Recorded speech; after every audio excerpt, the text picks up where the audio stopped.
Dəfələrlə sülhə hazır olduqlarını bəyan etsələr də bunu əməldə görmürük.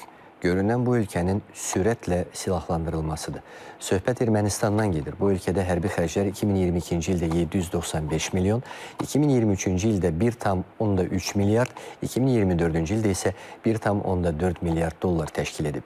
Bəs Ermənistanın növbəti il üçün hərbi xərclərini nəyin bahasına artırır? Qərb Ermənistanın silahlanmasında niyə maraqlıdır? Ermənistan 2025-ci ildə hərbi xərclərini 20% artıraraq 664,7 milyard drama, yəni 1 milyard 720 min Amerika Birləşmiş Ştatları dollarına çatdıracaq. Bu barədə ölkənin Maliyyə naziri Vahey Hovanesyan məlumat verib. Ümumiyyətlə son 3 ildə Ermənistan hərbi xərcləri artırmağa davam edir. Belə ki, 2022-ci ildə 795 milyon, 2023-cü ildə 1,3 milyard, 2024-cü ildə isə 1,4 milyard dollar təşkil edib. Elə isə sülh sazişindən daha çox danışan İrəvanın hərbi sahəyə xərclədiyi vəsaiti ildən ilə artırması nəyin hesabına baş verir?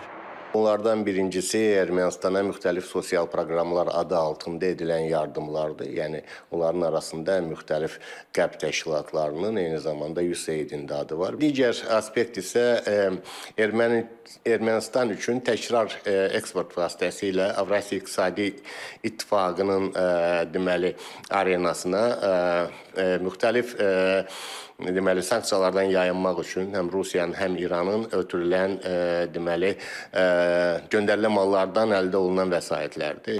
Ekspertlər deyir ki, Qərbin sanksiyalarıyla üzləşən Rusiya Ermənistan iqtisadiyyatında əsas pay sahibi kimi qalmaqdadır. Bu ilin hələ birinci yarısında İrəvanın Moskva ilə ticarət dövriyyəsi 8,3 milyard dollar təşkil edib. Maraqlıdır ki, Ermənistan üzərindən daha çox sanksiyalar siyahısında olan hərbi təyinatlı məhsullar ötürülür. Nəticədə Ermənistan həm Rusiyayla, həm də Qərblə sıx iqtisadi əməkdaşlığı sayəsində qazandığı pulları silahlanmaya yönəldir. İranın Moskva ilə ticarət dövriyyəsinin artması Qərbi narahat etmir. Çünki Ermənistanın silahlanması Qərb üçün daha vacibdir. Ermənistanı burada regionda gücləndirmək məqsədi var Qərbin.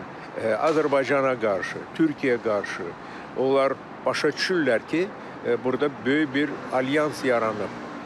Azərbaycan-Türkiyə alyansı və narahatçılıqla buna deməli baxırlar və görünür elə Ermənistanın güclənməsi, Ermənistanın belə özünü aparması və Qərbin göz yumması elə bu səbəbdən irəli gələn bir addımlardır.